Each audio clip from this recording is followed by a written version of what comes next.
ఈ న్యూస్లు మీరు వేయడం వల్ల మీ న్యూస్లు చూసి మా అమ్మకి యాంగ్జైటీ అయిపోయింది. మొన్న నైట్ ఇక్కడికి తీసుకుని వచ్చారు సార్. నిన్నంతా నీమ్స్ లో ఉండి డాక్టర్ భూషణ్ గారు మా అమ్మగారికి ట్రీట్మెంట్ చేస్తున్నారు. 75 years మా అమ్మగారికి. ఆవిడకి 2 కిడ్నీలు పనిచేయవు సార్. 70% పనిచేయవు ఆవిడకి. బ్లైండ్ లో క్లాట్ ఉంది దానికి.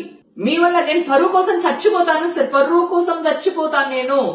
నా ఫ్యామిలీ తలదించుకునే పని ఈ రోజు వరకు చేయలేదు. నా ఇండస్ట్రీ నా వల్ల తలదించుకునే పని ఏ రోజు చేయలేదు సార్. ఈ రోజు కూడా చెయ్యను. గతంలో చేయలేదు, ఫ్యూచర్ లో చెయ్యను సార్. దయచేసి దండం పెడుతున్నాను మీకు. దయచేసి మీ పెద్దవాళ్ళందరూ రాధాకృష్ణ గారితో సహా, నాయుడు గారు, రాధాకృష్ణ గారు, ఎన్టీవీ చౌదరి గారు, మీరందరూ కలిపి ఒక డిసిషన్ తీసుకుని నన్ను ఒక 2-3 రోజుల్లో మీ దగ్గరికి పిలవండి సార్. పిలిచి నాకు టెస్టులు చేయించండి. కోర్టు వద్దు, ఏమొద్దు, మీరు టెస్టులు చెప్పించండి. నేను రెడీగా ఉన్నాను. నేను మీకు అందరికీ సారీ చెప్తాను సార్. మీరు ఏ శిక్ష ఇచ్చినా అనుభవిస్తాను. అలాగే నాకు నెగిటివ్ వస్తే నాకేం న్యాయం చేస్తారో చెయ్యమని అడుగుతున్నాను సార్ నేను.